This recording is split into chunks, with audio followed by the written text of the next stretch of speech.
بسم اللہ الرحمن۔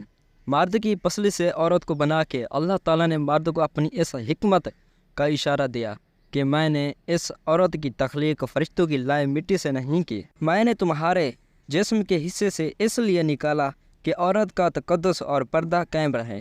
فرشتوں کو بھی خبر نہ ہونے پائی کہ زمین کی لائی ہوئی کس مٹی سے عورت تخلیق ہوئی، یعنی عورت کے تقدس کی حد تو دیکھیے کہ فرشتوں سے بھی اس کی بناوٹ کا پردہ لازمی قرار دیا گیا، اور پہلی عورت اس مرد کی پسلی سے نکلی جس کے وہ منقوہ کہلائی۔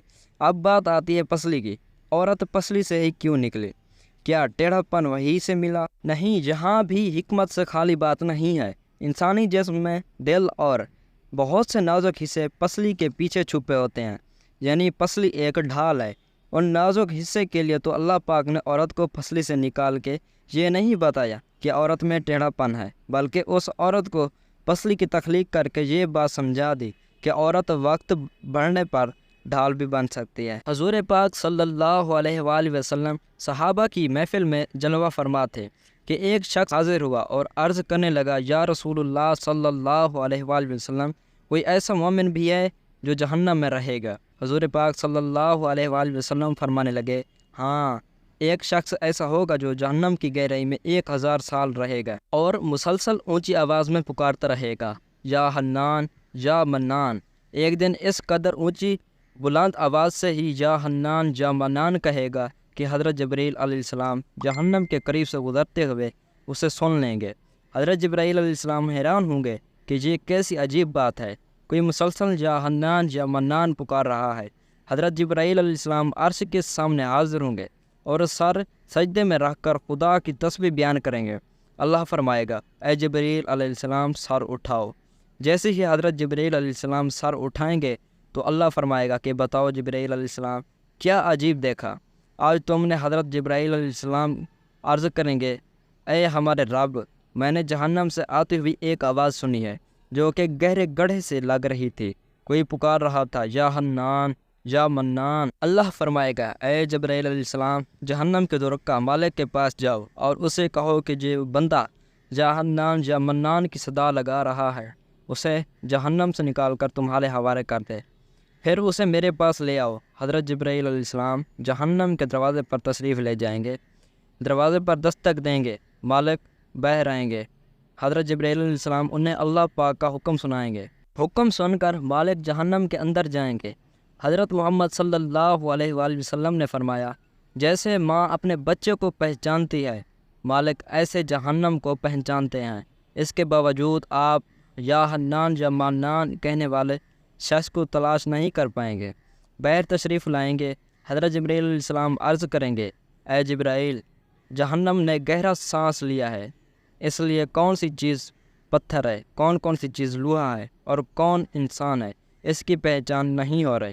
حضرت جبرائیل علیہ السلام پھر اللہ کی بارگاہ میں سجدہ کریں گے۔ اللہ پاک ارشاد فرمائے گا، اے جبرائیل علیہ السلام سر اٹھاؤ، تم یا حنان یا منان کہنے والوں کو کیوں نہیں لائے؟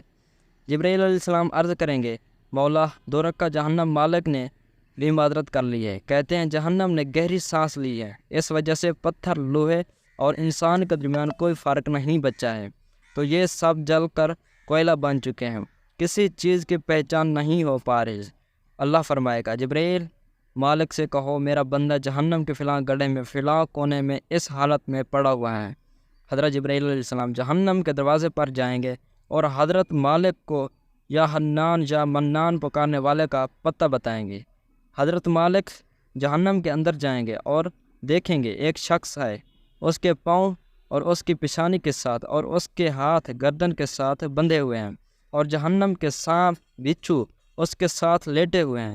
حضرت مالک اس کی زنجیریں توڑ دیں گے اور جہنم سے نکال کر حضرت جبرائیل علیہ السلام کے حوالے کر دیں گے۔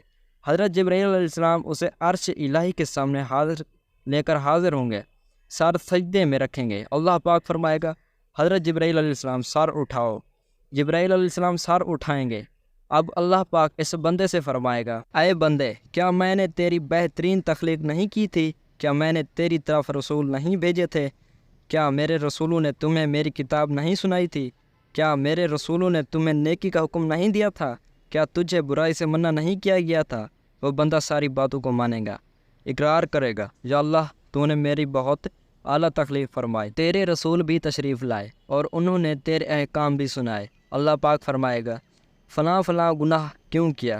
وہ عرض کرے گا یا اللہ میں نے اپنی جان پر ظلم کیا جس کی سزا میں مجھے جہنم میں ڈال دیا گیا۔ اے اللہ اس کے باوجود میری امید نہیں ٹوٹی، مجھے تیری رحمت سے امید تھی، میں یا حنان یا منان پکارتا رہا، مولا تو نے میرے اپنے فضل سے جہنم سے نکالا ہے، یا اللہ مجھ پر رحم فرما۔ اللہ پاک فرمائے گا اے فرشتوں گواہ ہو جاؤ میں نے اس پر رحم کیا اور اسے معاف کر دیا۔ ناظرین آئیے اپنا اپنا محاسبہ کرتے ہیں، کیا ہم میں کوئی ایسا ہے کہ جو کہہ سکے کہ میں اپنے ایمان کا حساب کر سکتا ہوں؟ اپنے اپنی گریبانوں میں نظر ڈالیں، کوئی ایسی خوبی جس پر ہمیں یقین ہو کہ ہمیں دوزخ میں نہیں ڈالا جائے گا۔ ہزاروں سال کی باتیں بھی رد ہوتی دیکھی گئی ہیں، تو بس اللہ سے دعا کرتے ہیں کہ اے اللہ ہم جانتے ہیں کہ اگر ہمارے ایمان کا سخت حساب لیا گیا تو یقیناً ہم نہیں بچ پائیں گے، ہم بے حد گناہ گار ہیں، لیکن اے اللہ پاک ہم تیری رحمت کا سوال کرتے ہیں، ہم سے حساب اپنی عدل و انصاف پر نہ لینا بلکہ ہم پر اپنی رحمت اور عطا کا سایہ رکھنا۔ اے اللہ پاک ہماری دعا کو قبول فرما، آمین۔ قیامت کے دن جب لوگوں کے ایمان کا حساب و کتاب ہو رہا ہوگا، پر کچھ لوگ ایسے ہوں گے جن کو اللہ تعالیٰ بغیر حساب کے جہنم میں بھیج دے گا۔ صحابہ کرام رضوان اللہ علیہم اجمعین نے عرض کی یا رسول اللہ صلی اللہ علیہ وآلہ وسلم وہ کون سے لوگ ہوں گے؟ نبی کریم صلی اللہ علیہ وآلہ وسلم نے فرمایا ظالم حکمران، وہ تاجر، وہ جھوٹ بولتا ہے، وہ بوڑھا شخص جو زنا کرتا ہے۔ نبی کریم صلی اللہ علیہ وآلہ وسلم نے فرمایا جس شخص میں یہ تین عادت پائی جائیں گی وہ جاہل ہیں، جو سننے سے پہلے ہی جواب دینا شروع کر دیتا ہے، بات کو سمجھنے سے پہلے ہی جھگڑا شروع کر دیتا ہے، علم نہ رکھنے کے باوجود فیصلے شروع کر دیتا ہے۔ اللہ پاک ہم سب کو نیک عمل کرنے کی توفیق عطا فرمائے، آمین۔